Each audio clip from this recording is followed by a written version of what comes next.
नमस्ते टसिदेलेक फ्याबुला छाजलो खामरिमु म जोर्डन गुरुङ तपाईहरु सबैजनालाई आजको यस भिडियोमा स्वागत गर्दछु र आज चाहिँ म तपाईहरुलाई एउटा दान गर्नेको विषयमा लिएर चाहिँ म केही कुरा भन्ने छु है र मैले अब पहिले पनि धेरै भनिसके कि धर्मको जुनै पनि कार्य हुन् चाहे ढोग गर्नु है पानी चढाउनु गुम्बा कोरा गर्नु मानी गर्नु पूजा गर्नु दान गर्नु है छेथार गर्नु है जीवन दान गर्नु रक्त दान गर्नु जुनै सुकै कार्य भए पनि धर्मको कार्यहरू अब त्यो गर्दाखेरि चाहिँ हामीले धेरै पुण्य कमाउँछौं तर यदि हामीले सही तरिकाले यानी सही समय सही दिन सही सोच भयो भने मिल्यो भने चाहिँ धेरै भन्दा धेरै पुण्य कमाउन सक्ने सयौं गुना लाखौं गुना पुण्य कमाउन सक्छ भनेर चाहिँ मैले पहिलेदेखि भनि आइरहेको छु है र आज चाहिँ अब तपाईहरुलाई दानको विषयमा लिएर यानी अब आज भन्दा केही दिन अगाडि भनौं केही हप्ता अगाडि जुन चाहिँ अब टिबेटनको ६औं महिनाको चौथो दिन जसलाई चाहिँ टिबेटनमा टुक्पाछेसी भनिन्छ। अब त्यो दिन चाहिँ बुद्ध धर्म मान्नेहरुको लागि एउटा अब धेरै खास दिन मध्ये एक हो। किन भन्दाखेरि चाहिँ त्यो दिन चाहिँ गौतम बुद्धले अब आफ्नो जीवनकालमा धेरै अब परिश्रम यानी धेरै दुःख कठिनहरु अब गर्नु भएपछि चाहिँ जब उहाँ 35 वर्षको हुनुहुन्थ्यो त्यो बेला चाहिँ उहाँले अब परम सुख कसरी प्राप्त गर्ने यो सांसारिक दुःखबाट कसरी मुक्ति हुने त्यसको हल अथवा त्यसको बाटो चाहिँ उहाँले थाहा पाउनु भएको थियो नि त है जे होस् उहाँले बुद्धता प्राप्त गर्नु भएको थियो नि त तर अब आफूले एउटा परम सुख प्राप्त गर्ने र अब सांसारिक अब संसारमा जति पनि दुःख छ त्यो दुःखहरु सबै दुःखहरुबाट चाहिँ मुक्ति हुने बाटो भनौं अब त्यसको हल चाहिँ उहाँले थाहा भए तापनि उहाँले 7 हप्तासम्म चाहिँ उहाँले कसैलाई पनि धर्मको प्रवचन दिनु भएन धर्मको विषयमा बोल्नु भएन त्यसको छुट्टै कहानी छ है तर अब जब 7 हप्ता बित्यो 7 हप्तापछि चाहिँ अब सरनाथ यानी वाराणसीमा चाहिँ जब उहाँले आफ्नो 5 वटा शिष्यलाई यानी खोरङा देसाङबो भन्छन् टिबेटनमा जब उहाँलाई अब पहिलो चोटी चाहिँ धर्मको प्रवचन उहाँहरुलाई दिनु भएको हो नि त खोरङा देसाङबो भन्छन् बुद्धका खास 5 वटा शिष्यहरु छ है र अब उहाँहरुलाई चाहिँ अब सरनाथ यानी वाराणसीमा चाहिँ 4 आर्य सत्यको बारेमा चाहिँ उहाँले धर्मको प्रवचन दिनु भएको थियो र त्यस्तो खास दिन चाहिँ त्यो चाहिँ एकदम बुद्ध धर्मको लागि बुद्ध धर्म मात्र हैन अब संसारमा जति पनि प्राणीहरु छन् सबैको लागि चाहिँ त्यहाँबाट चाहिँ सुरुवात भयो नि त अब हामी जस्तोले पनि एउटा परम सुख प्राप्त गर्न सक्ने है अब जति पनि हाम्रो संसारमा हामीलाई जति पनि दुःखहरु छ त्यो सबैबाट मुक्त हुन सक्ने त्यसको हल चाहिँ त्यो दिन उहाँले बताउनु भएको थियो त्यसैले चाहिँ अब त्यो दिन चाहिँ एकदमै खास भयो नि त है अब त्यस्तो महत्त्वपूर्ण दिनमा जसलाई ढुपाछेसी भन्छ टिबेटनमा है धर्म अब पहिलो धर्मचक्र यानी पहिलो धर्मको प्रवचन दिनु भएको दिन त्यस्तो खास दिनमा चाहिँ हामीले यदि सानो एउटा कुरा पनि अब दान गर्न सक्यौं भने चाहिँ त्यो पनि सही मन हुनु पर्यो है सही मन अब त्यस्तो सही दिन र सही मन सही सोच लिएर अलिकति पनि दान गर्नुभयो अथवा धर्मको कुनै पनि कार्यहरु गर्नुभयो भने एकदमै लाखौं गुना धेरै चाहिँ पुण्य कमाउन सक्नुहुनेछ र त्यस्तो खास दिनमा चाहिँ हामी यता लाभा गुम्बामा हामी लामाहरु चाहिँ बर्खायाम पूजा यानी यार्ने गरिरहेको थियौं र त्यो दिन त्यस्तो दिनमा चाहिँ अनि हाम्रो लाभा बजारकै अनि मानी आमा है मानी छोपा मानीपा आमाहरुले चाहिँ अब गुम्बाको सबै लामाहरुलाई चाहिँ दिउँसोको खाना दिनु भएको थियो दिउँसो अब उहाँले एकदम बिहानदेखि नै दुःख गरेर चाहिँ मोमो खेलाउनु भएको थियो हामीलाई, सब्जी मोमो है, एकदमै मिठो थियो है। र अब त्यसको लागि चाहिँ त्यो चाहिँ उहाँहरूलाई अब आफूले एउटा एकदमै खास दिनमा आफ्नो एउटा सही सोच लिएर सही दिनमा एउटा त्यस्तो दान गर्दाखेरि चाहिँ अब हामीले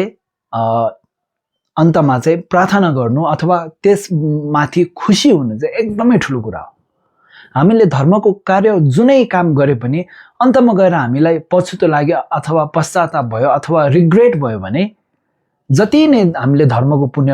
अब धर्मको कामहरू गरेको छौँ त्यो सबै खेर जान्छ है त। त्यसैले अन्तमा चाहिँ आफूले धर्मको काम गरेकोमा आफूले खुसी हुनु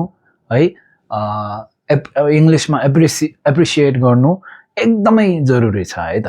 त्यसैले चाहिँ अब आज चाहिँ अब यो भिडियो बनाउनु चाहिँ एकदमै ढिलो भयो मलाई, तर पनि अब हाम्रो लाभाको मानिपा आमाहरू सबैलाई चाहिँ अब जति पनि मानी छौपामा मानिपामा जति पनि हुनुहुन्छ उहाँहरू सबैलाई चाहिँ म हाम्रो लाभा गुम्बाको सबै लामाहरूको तर्फबाट चाहिँ एकदमै धन्यवाद भनेर भन्न चाहन्छु। र यो भिडियो चाहिँ अन्तसम्म हेरिदिनु होला। हस् त, धन्यवाद।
Lord.